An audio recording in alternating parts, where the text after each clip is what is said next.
Listo. Todos han tenido gripe, ¿no es cierto? Alguna vez. Lo pueden ver, yo les recomiendo, vean muy bien en Murray, que es la parte clínica que nos compete, y también la parte estructural de lo que es la microbiología básica, lo pueden ver en Javits. Estamos utilizando los dos textos por recomendaciones del año pasado. Han debido pasar ustedes, es el gran momento de, ¿qué se llama? De la certificación, ¿qué era? Acreditación. Listo. Entonces nos han recomendado que siempre utilicemos bibliografía para poder usar versus la experiencia propia del lugar. Entonces ahí les hablo la parte clínica con Murray, lo pueden ver de gripe. Con Javet lo van a ver la parte microbiológica, estructural, virológica, y mi charla va en función del contexto nacional, que es lo que ocurre en nuestro medio, que es lo que vamos a ver. O sea, las tres cosas tienen que ir. ¿Para qué? Para que usted en el enfoque médico, pues va a ser médico, ¿no es cierto? Tiene que usted no solamente saber, lo que les digo a los alumnos, si hay alguien que está pasando prácticas conmigo, no le pido que venga a repetir blanco, blanco, negro, negro, rojo, rojo, no. Razonamiento en función al conocimiento que usted va a adquirir. De la experiencia que yo les voy a relatar, el tema van a ver y lo van a leer y tal vez van a comprender mucho mejor la literatura, ¿no? En cuanto a los enfoques que dan los microbiólogos. Por eso nos recomiendan y obviamente tenemos que entrar en ese detalle porque hay un pequeño gran problema. Y con mucho respeto les digo, lamentablemente ustedes son víctimas de una tecnología y de una forma de enseñanza muy informática. Entonces el razonamiento, con el respeto que me merecen, es bien ondulante. ¿Y eso qué significa? Que a veces en un determinado pico de tu forma de vivir hace que el razonamiento a veces vaya bien, otras veces no vaya bien, y ahí hay que echarle la culpa, ¿no? A los Simpsons, a los Power Rangers, a los, ¿qué se llama? Al Chavo del Ocho, porque a veces ese enfoque lo vivimos, pero en la universidad es otra cosa, que les debe estar pasando a algunos, ¿no? Y cuando salimos médicos, el problema es grande. Que ustedes están viendo problemas en la residencia, mala praxis, el médico no puede hacer mucho y empieza a usar la tecnología. Ya nos está ocurriendo, no solo en Bolivia, en todo Sudamérica y gran parte del mundo es exactamente lo mismo. Por eso vienen las recomendaciones. Entonces, con ese corolario, les voy a enfocar el virus de la gripe más esa bibliografía, indicarles lo siguiente. En la parte taxonómica, el virus de la gripe pertenece a la gran familia de ortomyxovirus. Mixo, que significa mucina o moco. Ortomyxovirus. Entre ellos encontramos tres géneros bien importantes. El virus de la influenza. Influenza. Tenemos tipo A, tipo B y tipo C. ¿Está bien? Genéricamente el virus de la influenza. ¿Está bien? Así sencillito los voy a poner para que luego vayamos a ver. Fenotípicamente, dentro de la taxonomía, cada estructura viral, de pronto vamos a ver que este virus tiene en su genoma secuencias de lo que es el RNA. A ver, aquí vamos a dibujar RNA. Esta secuencia genómica de RNA tiene una cápside, pregunta de examen para este parcial que viene, los capsómeros, nucleocápside, ¿no es cierto? Tiene nucleocápside y tiene una doble capa lipídica que le permite tener determinadas glucoproteínas para interactuar con su célula huésped. Y entonces encontramos glucoproteínas conocidas como neuroaminidasa y hemaglutinina o proteínas de hemaglutinación, conocidas así. Porque dentro de su estructura tenemos aminoácidos que interactúan, por ejemplo, la neuroamilidasa con el ácido ciálico de lo que es la estructura de las células del mosaico de membranas de toda célula huésped como receptor. Les decía alguna vez que los virus tienen siempre receptores, célula blanco. Y en este caso, el virus de la gripe tiene su célula blanco en las células que producen moco. ¿Cuáles son? Por histología, ¿no es cierto? Y esas células caliciformes son el blanco. Por tanto, ahí interactúan con el ácido ciálico para hacer todo el ciclo de la replicación, que ya hemos repasado para el parcial, por ejemplo, ¿no? Hay adhesión, penetración, el ciclo llamado eclipse viral, donde empieza la síntesis de proteínas, ensamble y salida. ¿Qué es lo que hace? Y esto lo hace a través de estas, ¿no?, de estas estructuras, especialmente la neuroamilidasa. En función a estas moléculas H y la N, existen variables de los virus que conocemos, y usted ha debido escuchar en la prensa, como virus influenza A, H1N1. ¿Se acuerdan? Las más importantes: H3, N2, H5, N5, dentro de las que ahorita están en epidemia, por esas estructuras. ¿Por qué? Porque hay una variedad. Por tanto, ya no solo hablamos taxonómicamente de familia, género, sino también de especie y fenotipo viral en función de esas estructuras. De todas estas características, para el ser humano, estas son las que más brindan problemas clínicos. La influenza tipo B, por ejemplo, es una de las que más actúa a nivel nacional en nuestro medio. Y estas otras están ligadas especialmente porque el origen, ahora viene el detalle, normalmente el hábitat de este grupo familiar de virus son las aves. Por eso hay la gripe aviar. Y de las aves, en muchos casos, van al ganado porcino, donde sufren estas variantes. Y entonces, cuando tú vas a las granjas, ya sea pónganle avícolas de Sofía, Pío Rico, Imba, en su momento Banco Mairana, y si no hay control, llega al ser humano y hay una variante y se instala una epidemia.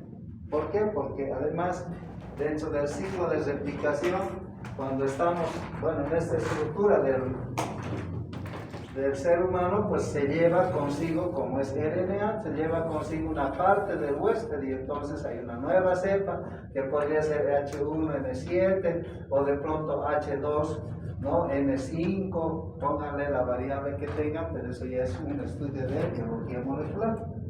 ¿Se entiende esa parte, no? Hasta ahí.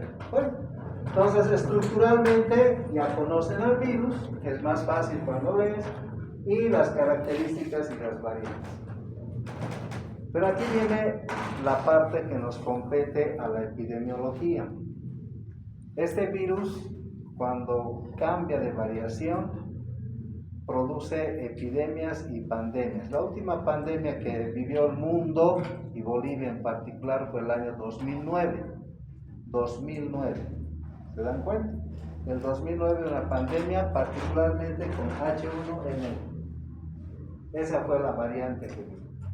En estos años está circulando una nueva variante H1N1, pero con connotación que se llama flurona, con dos variantes H3N2 que está circulando.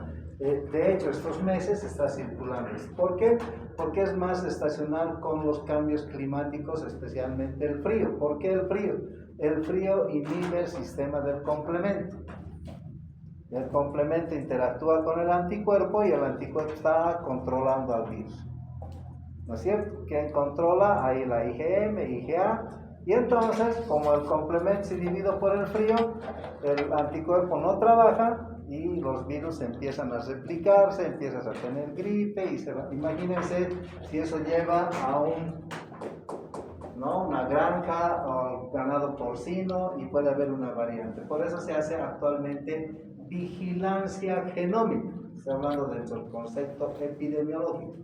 ¿Qué es la vigilancia genómica? Que las muestras que recogemos en los municipios lo llevamos a centros de referencia. En nuestro medio el centro de referencia es INLASA y Cenetrop, para Bolivia Cenetrop, que lleva a Fiocruz de Brasil para que luego tengamos, inclusive a partir de esas cepas nativas, llevan al Uruguay. ¿Para qué? Para que en el Uruguay nos devuelvan a manera de vacunas. ¿Y qué parte de la vacuna, o digo, la vacuna, qué parte del virus va a tener para que te administren? Inmunológicamente hablando, van a tener, hoy día tenían parcial, pregunta de exámenes eso. Por si acaso ya se han dado 3 preguntas. ¿Qué van a llevar en la vacuna? Esto. La vacuna tiene que tener estas estructuras para que tu sistema inmune, ¿qué va a reconocer? Estos determinantes antigénicos.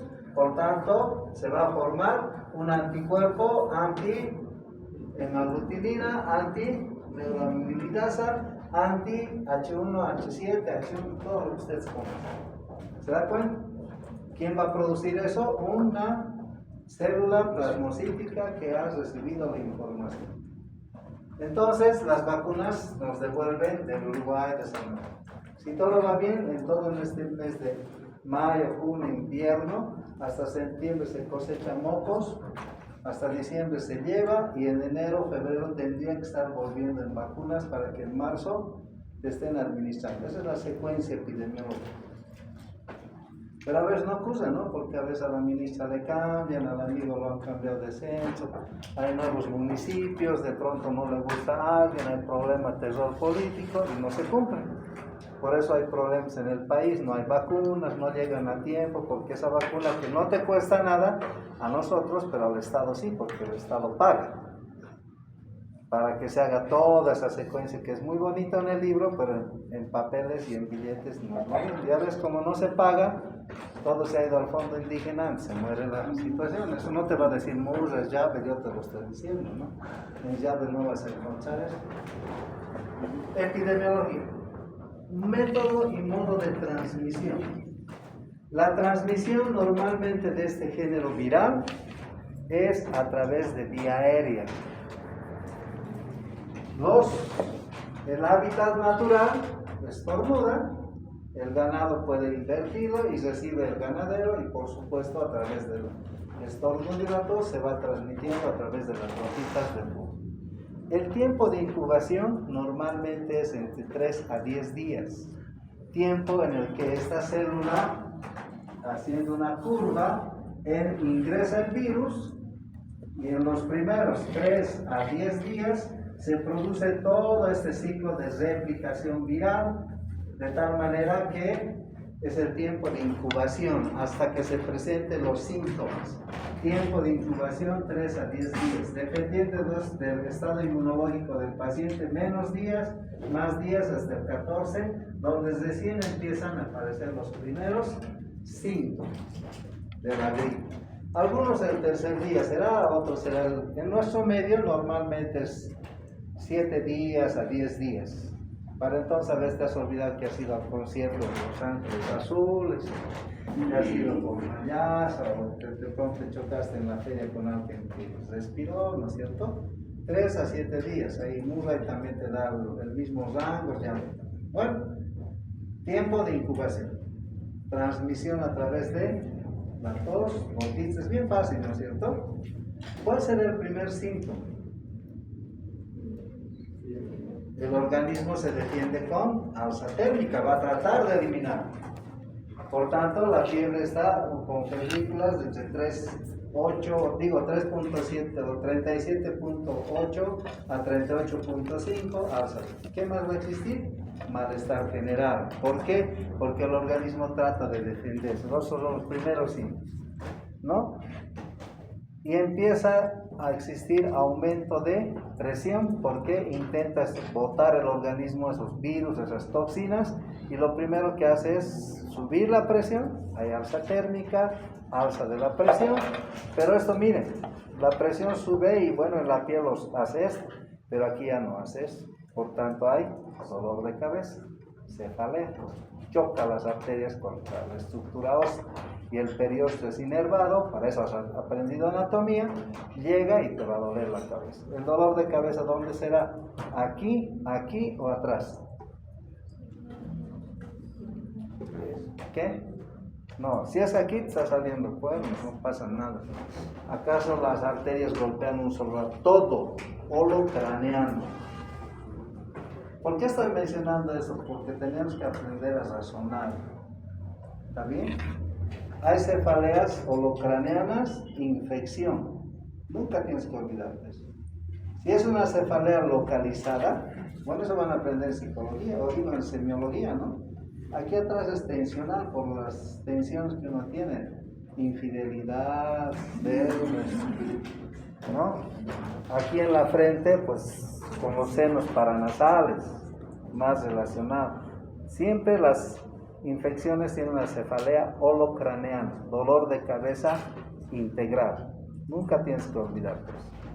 ¿Habrá pus? No, porque los virus no provocan, como ustedes han visto, yo no he hablado de neutrófilos, anticuerpos, por tanto tendrá que haber una leucocitosis, sí, relativa, pero en un hemograma en función de, bueno, eso vamos a hablar en diagnóstico, aquí estamos hablando en síntomas, ¿no?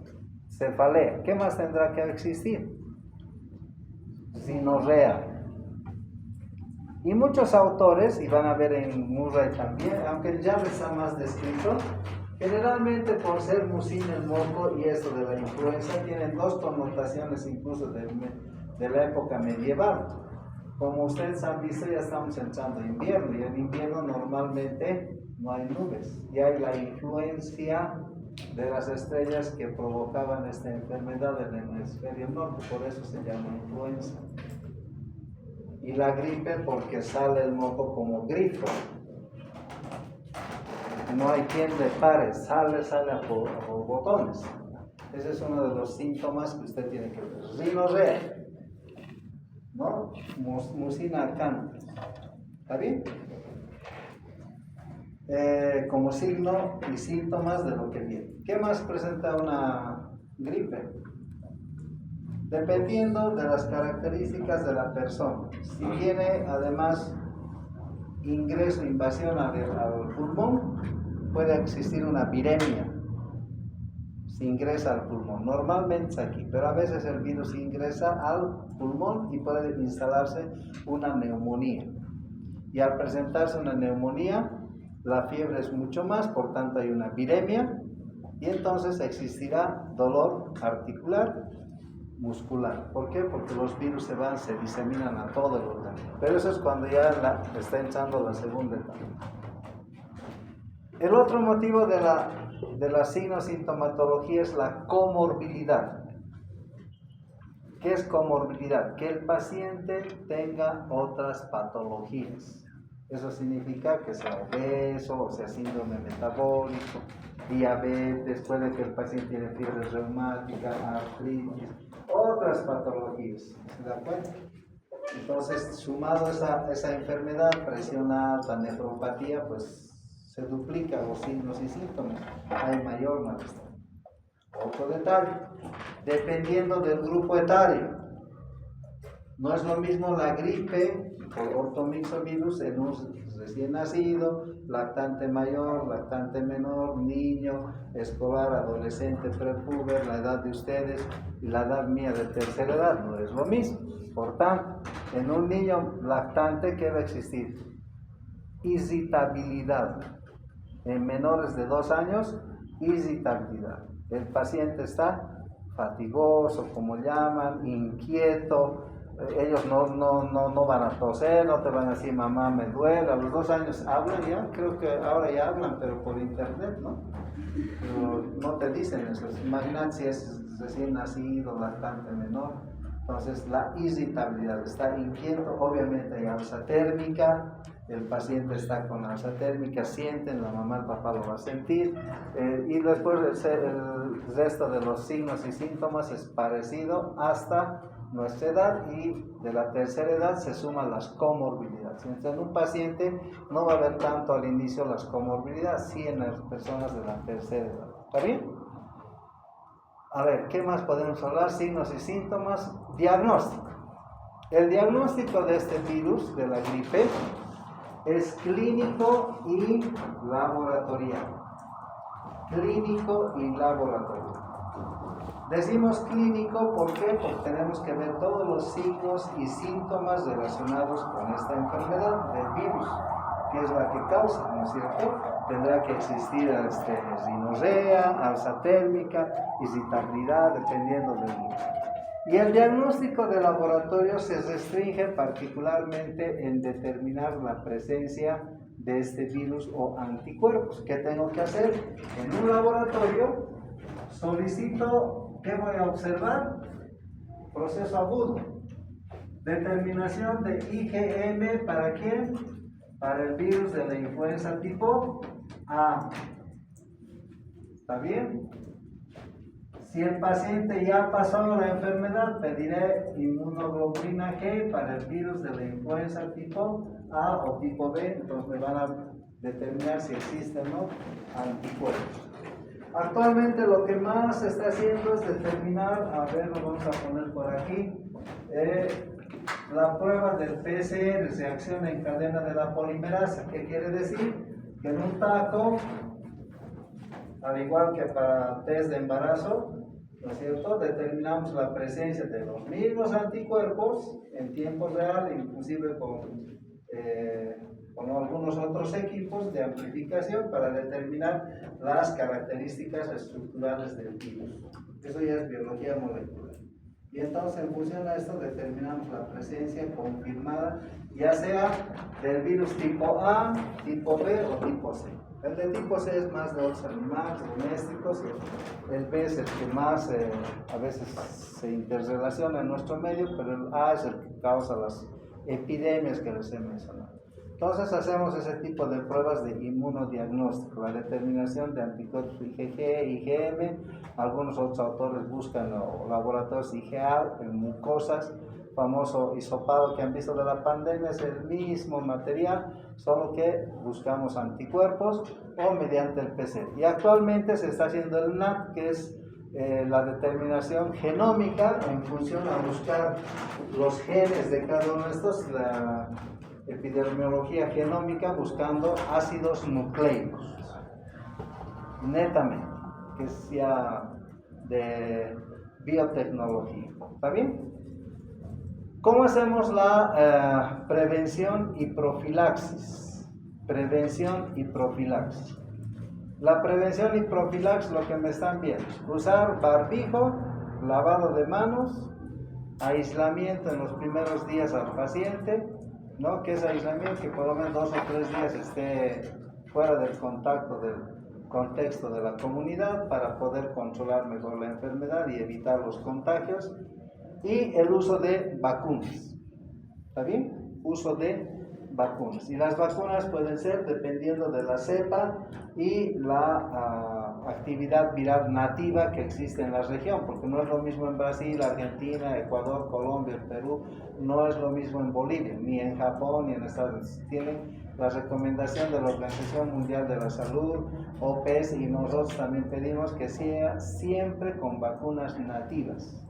Porque si te traen vacunas de otro lugar, pues de Cuba, ¿no?, con virus reencarnados en el amigo Chávez, no pasa nada, ¿no? O con Trump, imagínate, otro estilo, entonces no es así la cosa. Disculpen que de esos parámetros, pero es para que usted comprenda que la medicina tiene que ser nacional y regional. Obviamente no ir más allá, porque imagínate, te traen vacunas de la China, con esos virus de allá, pues aquí, si bien van a tener ciertas características, es como el Maruchan, ¿no? A verás a fideucho con Maruchan, no es lo mismo que hacer con el fideo famoso o el fideo del país, ¿no? O sea, cada uno tiene su salsa, en inmunología es lo mismo. ¿Por qué? Por la especificidad de los anticuerpos. Eso nunca tienes que olvidar. Y es pregunta de parcial. Especificidad y sensibilidad de las pruebas inmunodiagnósticas. ¿Qué buscamos? Especificidad. Entonces, la prevención y profilaxis está en el uso de inmunización o vacunas de la manera más específica posible. Tratamiento.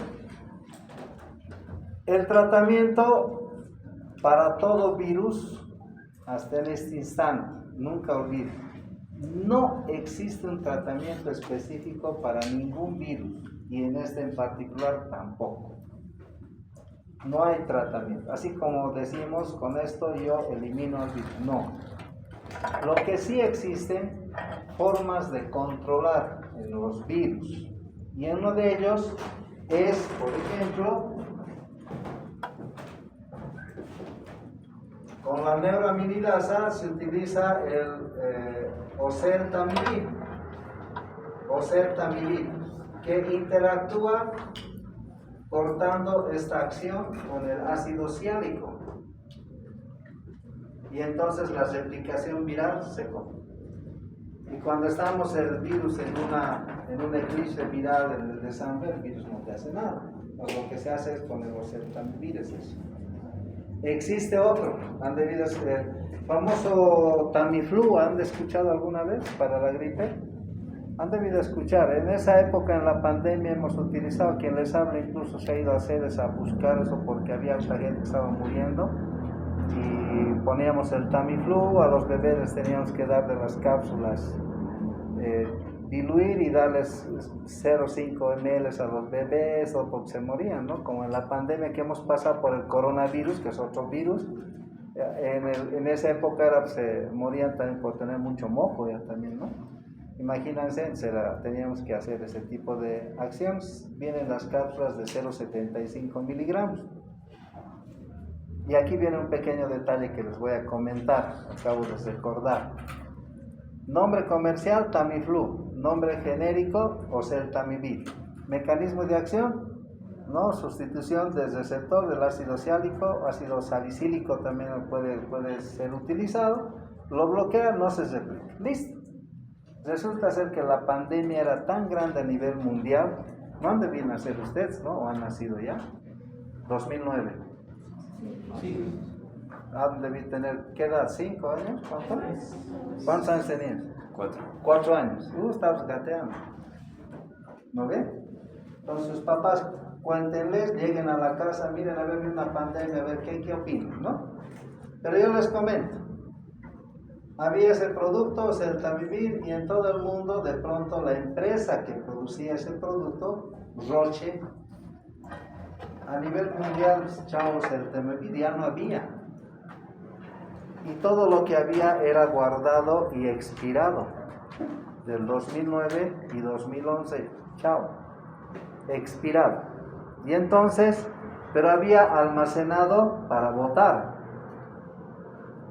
Quien les habla hasta el día de hoy siempre les transmito lo mismo. Si tú tienes un producto inorgánico y productos bien conservados de por vida, la fecha de expiración, y eso lo digo porque sé que están grabando, alguien va a escuchar y va a decir, está hablando falacias el doctor, pero la fecha de expiración es más un término comercial, porque después te sirve, ¿no?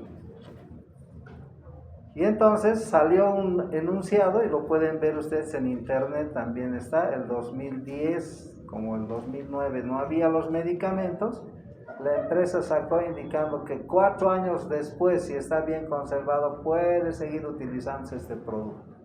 Imagínense, ya salió a la luz. Por eso a la OMS no se le cree mucho, porque hace sus tranzas, y lamentablemente usted como médico a veces tiene que lidiar con el paciente y con un tilde, ¿no? Fecha de expiración, versus la ignorancia que tiene la comunidad y el familiar. Ignorancia en el tema, digo, ¿no? Entonces tienes que pelear. ¿Y qué haces a veces? No usar.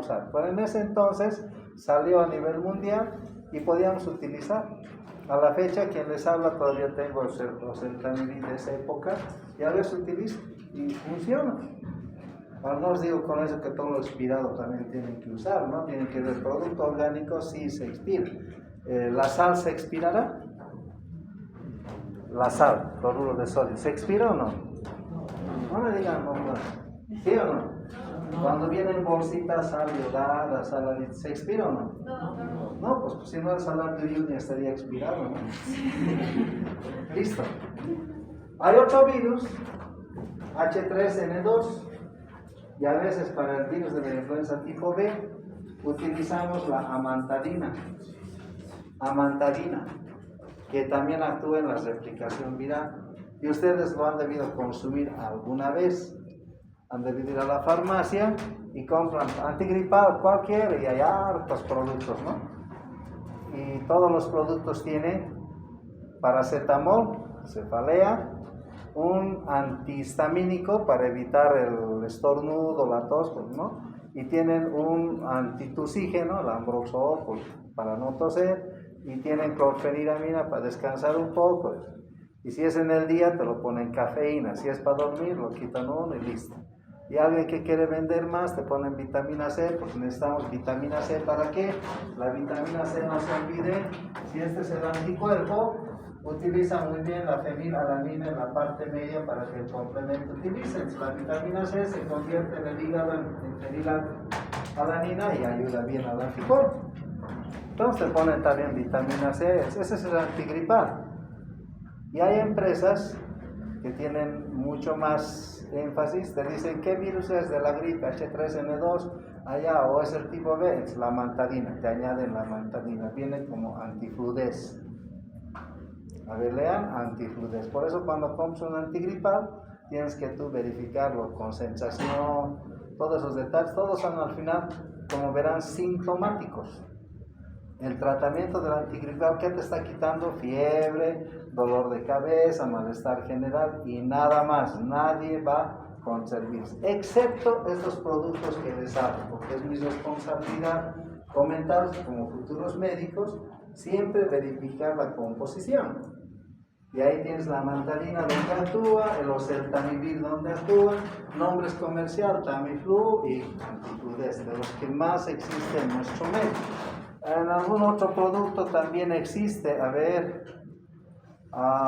de las Ruemers, creo que es de empresas Ruemers, que viene como antigripal plus, creo que más venden en Santa Cruz, que tiene oseltamivir como alternativa de los síntomas, tratamiento de síntomas, no tanto así del virus. ¿Está bien? Bueno, a ver, ¿qué más les puedo relatar de esto? Así de sencillito es el virus de la gripe. A ellos se suman otros dos virus, los paramyxovirus y el virus sincitial respiratorio. Paramyxovirus y virus sincitial respiratorio, que son de otra familia que es más de orden pediátrico. ¿Va bien? Cuyas características sintomatológicas, signos sintomatológicos son similares, pero con compromiso de las vías bronquiales. Entonces aquí afectan ya no la nariz, tracto respiratorio superior, sino entran los bronquios y provoca bronquiolitis. Y entonces hay una gran expresión y alteración de esas células, haciendo una alteración de lo que es la perfusión y la difusión de gases. Por tanto, los pacientes pueden tener crup respiratorio, se suma a ello el hecho de que no pueden respirar, la ventilación ya es diferente porque está afectando a los bronquios. Por eso es muy importante ver como diagnóstico diferencial en los niños, particularmente menores de 5 años, para que va a ser pediatra, ¿no? Diferenciar esta enfermedad con el virus sincitial respiratorio o los virus de la parainfluenza o paramyxovirus, que afectan a menores de 5 años. ¿Está bien? Como diagnóstico diferencial. Bueno, hasta ahí el tema. Así de sencillo lo he hecho, pero tenía más proyecciones con lo otro, pero ¿quién me va a recibir la información para el lunes? Porque hoy día es miércoles, ¿no? Viernes no voy a venir. El lunes voy a dar clases, si viene me pide, me haces recuerdo, o el que venga me haces recuerdo para pasar, ¿ya? Y así se transmite.